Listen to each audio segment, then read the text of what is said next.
Hey Mac fans, we recently tested out the Mac Mini M4 versus the MacBook Pro M5 in WoW Midnight, the most popular, one of the most popular, and a very good running game natively for macOS, and now we're going to do the same but for the MacBook Air M4 and the MacBook Air M5.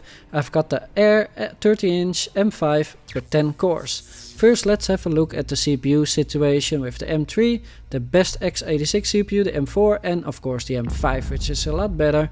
You're gonna use that, the single core for gaming, it's the most important, but what's also important is the GPU, and here is where the situation gets a little bit different. At the bottom we have the M1 with 32K, that's the maximum performance if it was cooled perfectly.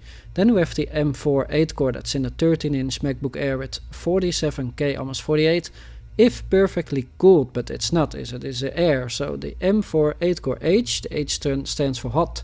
After gaming a half hour or an hour, you know, you're not having the full performance anymore. You have 28K, about half. Then you have the M5 8-core, the theoretical maximum performance of 64K, 65 almost. And then again, after the MacBook Air gets hot.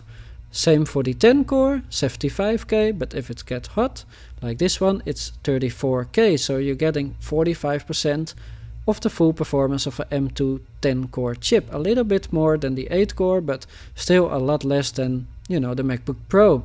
And how does that translate into performance? Well, here we go. We're going to check out different scenarios.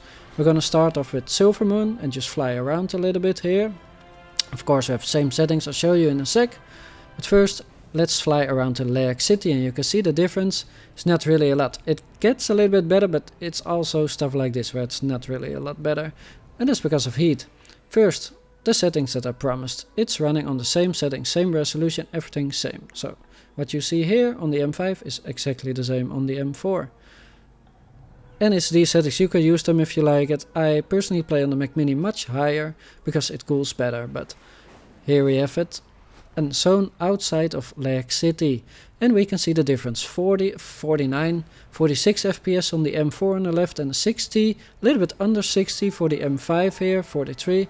So as you can see, it is better. It's about 30 to 40% better. It depends on the scenario, but yeah, I mean, you are playing on a chip that's basically downclocked to a, you know, maybe overclocked M1 if it was cooled really good, right? So you are paying a lot of money for the MacBook Air, but not a lot of performance. And I did another video where I tested the M4 Air versus the Neo, and because the Neo uses a lot less energy, it throttles a lot less.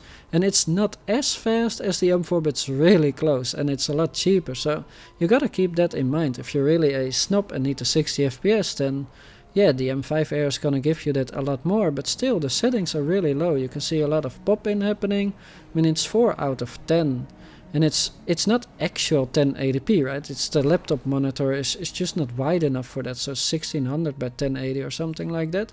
So you're still missing some pixels to push if you want, you know, if you would like it on an external display, it would be even harder, is what I mean. As you can see here, 50 FPS on the M4, 60, 65, 67 on the M5, so it is better. But yeah, I mean, I guess I'll leave that up to you. Is this worth the upgrade for you? I could not find really a video like this, so I decided to make one for myself because I got my hands on the M5 Air. I will probably not keep it for long because I just cannot afford to keep it all, guys. It was a really good deal, and as I decided to buy it to see for my spouse if it's better for WoW, but the performance is, yeah, a little bit, you know, not great. I mean, it's better, but you know, you're also paying a lot more money. You have to sell the old one, and you're always gonna lose hundreds of euros, right? So maybe for her the MacBook Pro is better, or maybe she'll try a you know, Windows machine again. And here we are walking in the city of Silvermoon, walking and mounting but not flying, because like I said, Silvermoon is Lake City, and this is, you know, you're gonna spend a lot of time in our CPC users also having big problems. So, but interestingly, what you see here is that the performance is actually exact same. Look at that, guys, pretty much exact the same. And what's happening here is that the M5 is just overheating so much, downclocking so much, that we're getting similar or right now even worse performance than the M4.